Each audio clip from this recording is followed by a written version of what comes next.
They say that having a hobby as a teenager keeps you out of trouble. But what happens when a hobby turns your entire life upside down? Hi, my name is Tiffany. Before I continue my story, don't forget to like, subscribe, and hit that notification button. If you do, you will find $500 in cash soon. Trust me, it really works. I hear lots of stories about teenagers who don't love their parents, but my parents were the best. They have always encouraged me to try out new things. They motivate me to do better, and we can talk about anything. They are the main reason I tried out for my dance club, Dance with Attitude. My mom wasn't very close with her parents. Her mom died when she was 6, and she grew up with an abusive father. At age 16, she ran away and built herself from the ground up. She was never told that she was beautiful while growing up, so she created and sold beauty products for women. Even though my mother was a self-made millionaire, you would never believe it. We don't have the nicest cars or the most expensive clothes. My mother always told me to be humble because you never know where you might end up. My parents had one rule though. I wasn't allowed to post any pics of my mom online. Even though she had her own company, she paid someone to be the face of the company while she worked in the background. She said that she didn't want her father to find her, so she wasn't fond of social media. My mother, however, didn't mind me posting videos or pictures on social media since my grandfather didn't know who I was. My dad inherited a large inheritance from his grandfather, but he didn't want to give up his job. He loved what he did. You see, my dad was a travel agent and he enjoyed traveling. My mother was very supportive of his dreams and his job, just as he was of hers. Sometimes we even traveled with him. This time though, my dad traveled, and when he came back, he needed to be taken to the hospital straight from the airport. My mother and I arrived at the hospital. I sat outside his room while the doctor spoke with my mom. Dr. Smith said, "Mrs. Rose, we believe that your husband caught a bug from his last trip. We began running tests to see if anything would show up. His symptoms are unlike anything we have seen before." My mother came out of my dad's room and said, "Daddy will be fine. How about we do something fun this evening? It's been a while since the girls were over, so why not have a sleepover?" "Are you sure, Mom? I'm not sure if I'm up for company," I sighed softly. My mom placed her arm around my shoulder and squeezed me gently and said, "Your dad wouldn't want us moping around the house. We need to stay strong for him, okay?" I nodded. As soon as I got home, I called my friends and asked them if they wanted to come over to spend the night. I didn't mention anything about my dad being in the hospital since that might have put a damper on the atmosphere. My friends Sharon, Kimmy, and Daniela arrived at 6 p.m. We got snacks and sodas from the kitchen, and my mom ordered pizza and fried chicken. Even though we talked to each other every day, we never seemed to run out of things to talk about. "Shh, guys! Dancing with Teens is about to begin," Daniela said, waving her hands frantically trying to get us to hush. Dancing with Teens was our favorite show. We always dreamed of representing our dance club on it, but it was a tough show to get on. The TV show host spoke. "Good evening and welcome to Dancing with Teens. My name is Josiah Witherspoon. Tonight we got word that one of our teams will be unable to make it next week. It's tough luck for them, but a great opportunity for another team. We decided to do a TikTok challenge. The team that creates the best TikTok video and emails it to us will win the spot to be on the show next week. We will post the winner this Friday at the beginning of our show. Good luck." My friends and I squealed with excitement. "Did you guys hear that?" I said excitedly. "The gods have finally smiled their faces upon us," Kimmy said dramatically as she spread her arms open and looked up to the sky. We giggled. "Okay, let's get down to business. Let's look for a great song and choreograph some moves down tonight," Sharon said. We all nodded. For the rest of the night, we practiced our choreography, and by midnight, we were set. We did the TikTok video and uploaded it to the email address given by Dancing with Teens. Now, all we had to do was wait. Finally, Friday arrived. My mom was still at the hospital with Dad, and I wasn't allowed to have friends over if she or Dad wasn't at home. We all logged into video chat and waited for Dancing with Teens to begin. "Good evening and welcome to Dancing with Teens. My name is Josiah Witherspoon. Tonight, as promised, we will show you the TikTok video that won the challenge." My friends and I sat glued to the TV, our excitement building. I held my breath as the video began to play. It was us! It was us! Shrieks from the other girls filled the room. "We did it!" I shouted and began to do a victory dance in front of the TV until I realized the mistake that I made. There was a picture of me and my parents on the background of the video, for all the world to see. I sank into the chair. I was mortified. Should I tell my mom? I have never kept anything from my mom before. I told my friends that I needed to go and cut off the call before they could say goodbye. I went to my room and waited for my mother to arrive. My eyes opened and I realized I must have dozed off. I checked my clock on the nightstand. It was 10:30 p.m. I walked to my parents' room and was about to open it when I heard my mom sobbing on the other side of the door. Now is not the time to tell Mom about the video. I will wait until she's in a better mood, I thought to myself, and walked back to my room. Hey, Mom, I said as I poured cereal into my bowl the next morning.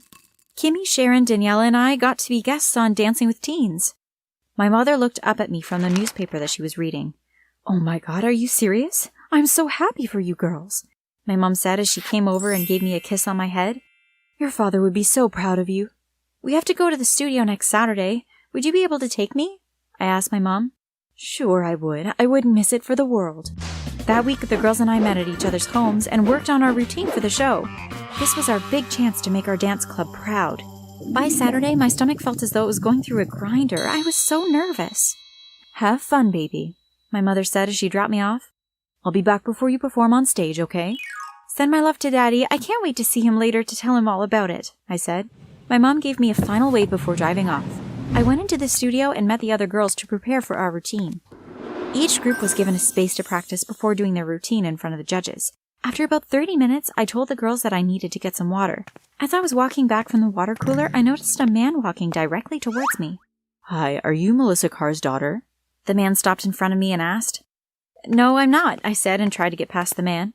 I'm sorry, my name is Isaac Burns. Your mom and I grew up next to each other. You look exactly like her. When I realized that you were going to be on the show today, I wanted to send something for Mel, he said, handing me a black photo album. I took the album and said nothing. The man nodded and walked away. I returned to my group. What's that? Sharon asked, looking at the album. Oh, nothing, I said as I placed the album into my book bag for safekeeping. Finally, it was time to perform for the judges. I looked up in the audience and found my mom's familiar face. She smiled and waved. That moment of being on the stage in front of the judges was surreal. We had 3 minutes to impress the judges with our routine, and impress them we did. We got called and moved on to the next round of the show. My mom and I chatted excitedly on the way to the hospital to see my dad. I need to get gas, my mom said as we approached the gas station. We pulled up to a pump and my mom hopped out of the car to pay. My phone rang and I went to my book bag to retrieve it so that I could shut it off. I saw the album and pulled it out. Through all the excitement, I forgot that it was given to me. As I flipped through the album, I noticed that it was a wedding album. My mouth dropped open as I recognized the bride smiling next to her groom. It was my mom, and the groom wasn't my dad. Mom never told me that she was married before, I muttered to myself in amusement. When my mom hopped back into the car, I showed her the album. Mom, what is this? Why didn't you tell me that you were married before? I asked, searching her lips for the answers. What? My mom said as she snatched the album from my hands. Where did you get this? She asked. I told her about the man at the studio. How did he know where to find me? My mother said. Her face looked as though all the blood was drained from it. I told her about the TikTok video. I told her that I didn't realize that a family portrait was in the video until it was already sent to the TV show.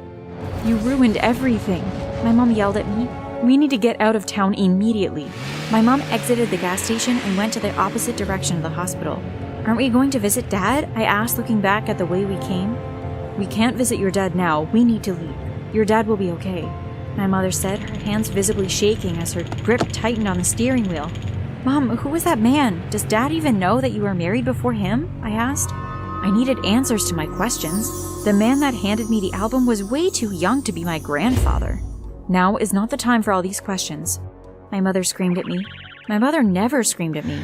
I watched my mom inhale deeply and she spoke in a softer voice. We are in danger. If we don't leave now, we may never be able to leave. But I don't want to leave Dad, I cried. I know, baby, but if you stay, they may harm you to get to me, and I wouldn't be able to live with myself if anything happened to you, my mother said. The tires of my mom's car screeched as she pulled up in front of the house. Pack only what you need, my mom said as we got out of the car. You have 2 minutes to meet me by the car. As I packed my bag, I thought, why didn't I check the video? All of this was my fault. Tiffany, let's go, my mother yelled as she stood at the front door. I ran out of my bedroom and to the front door, and I silently said goodbye to my home as something inside me knew that I would never see that house again. While sitting at the airport, we were suddenly surrounded by police officers.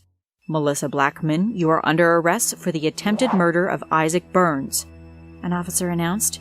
I tried to hold on to my mother as the police dragged her away. I was taken to a foster home until my dad was discharged from the hospital. I tried asking questions about why my mother was arrested, but no one wanted to tell me. Searching the internet, I found out that my mother actually made her wealth by marrying wealthy men, then killing them off. They nicknamed her the Black Widow. The police never had enough evidence to convict her until Isaac Burns. She thought that she had killed Isaac. However, he faked his death and had been in hiding for the past 17 years. Police lost all leads as to where my mother was until a TikTok video surfaced. My mother and Isaac were still legally married, therefore my dad wasn't even her husband. Isaac was the man who had given me the photo album, and he must have done it as some sort of sick warning.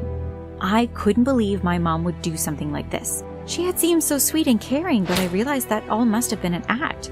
The way that she had screamed at me before proved that. My mother was evil. After 2 weeks after my mother was jailed, my father passed away. My father's family contested his will, and I got nothing. I had no friends in the foster home, as everyone called me the Black Widow's daughter. The next 2 years of my life were miserable.